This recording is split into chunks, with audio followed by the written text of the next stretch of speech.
मॉस्फेटची study करायची, बरोबर. मॉस्फेटमध्ये हा तुमचं काय इथे एक मल्टीमीटर जॉईन करायचं.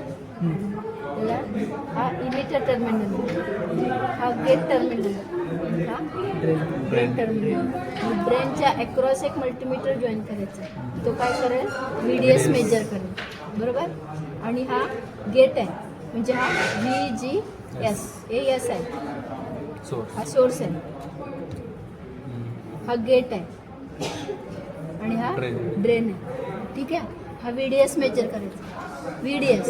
आणि आता करंट इथून फ्लो होतो ना कुठून तरी, करंट आपण थ्रूमध्ये घेतो आणि व्होल्टेज पॅरललमध्ये घेतो, म्हणजे तुमचं इथं काय असणार आहे, हे तीन. म्हणजे आता ह्याचं मल्टी केलं ना, कोणाचं IGBTचं सेम तसंच आहे, दुसरं काही नाही. फक्त IGBTचं 5 होतं, इथं 3 आहे, एवढंच आहे, दुसरं काही नाही.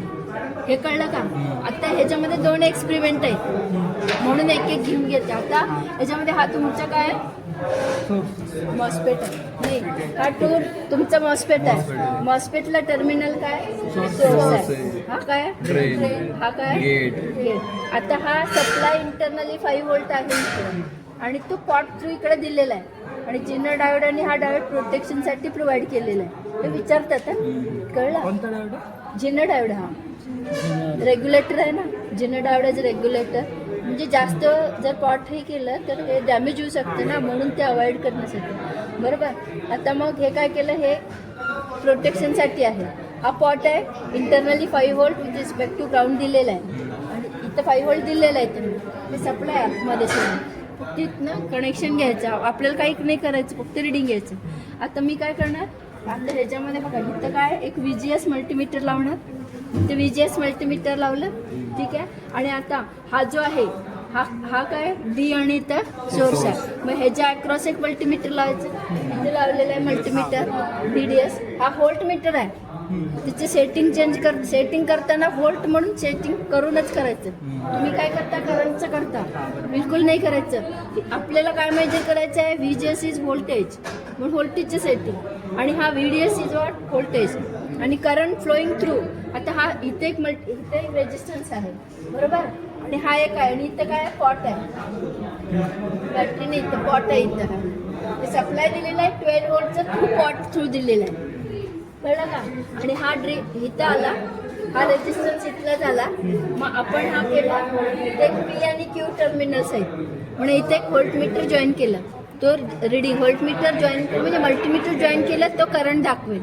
मग संपलं. आता हे कनेक्टेड टू ग्राउंड. आणि ह्याच्यामध्ये 3-4 एक्सपेरिमेंट आहेत, म्हणून तो कॉमन ठेवलेला आहे ग्राउंडला, तो कनेक्टेड ग्राउंड केला. आता मी काही नाही करत, फक्त हा मल्टीमीटर घ्यायचा, हा व्होल्टेज आहे का DC व्होल्टेज आहे, आणि सेट करताना इथे काय बिलकुल हात नाही लावायचं, DCलाच चेक करायचं आपलं. आणि हे काय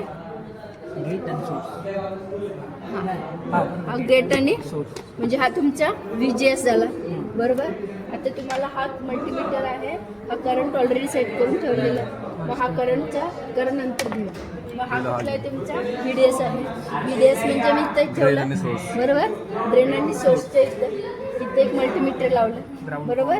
आता नंतर आहे आपण आधी हा ग्राउंड आहे ना इथला, हा ग्राउंड कॉमन ग्राउंड केला. आता हा मल्टीमीटर आहे, हा मल्टीमीटर कुठं लावायचा, इथं P आणि Q दिलेला आहे, तिथे लावायचं. म्हणजे जास्त एवढा अवघड नाही आहे एक्सपेरिमेंट. P आणि इथं Qला लावलं, एक्सपेरिमेंट झालं. मल्टीमीटर सगळे चालू करून ठेवायचं.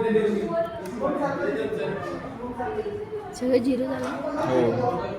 ठीक आहे. आता काय करायचं, इथं तुम्ही कुठे लिहिलं नाही 3.1 वगैरे काय 3.1 तिथे कसं लिहिलं ना IGBT मध्ये, तसं इथं लिहिलं नाही. इथे काय करायचं, पहिल्यांदा हा तुमचा VGS आहे, तो किती घ्यायचं, इथं 3.1 घ्यायचं.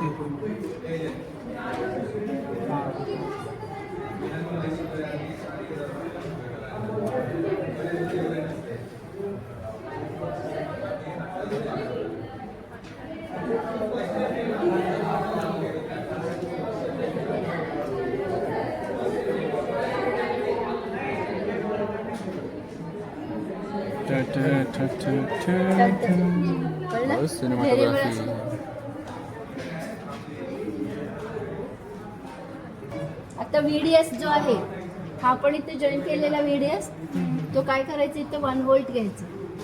0ला 0च आहे. पहिले कोणाचं आहे नोटबुक? अथर्व. आता काय करायचं? 1 इथं 1 घ्यायचं.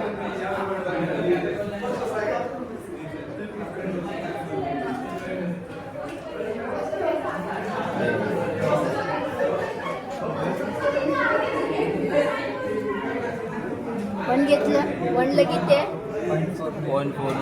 मायनस मध्ये राहते काय नाही होत मायनस ते उलट लावलं मायनस प्लस मध्येच घ्यायची ना व्हॅल्यू त्याला प्लस मध्ये घ्यायची.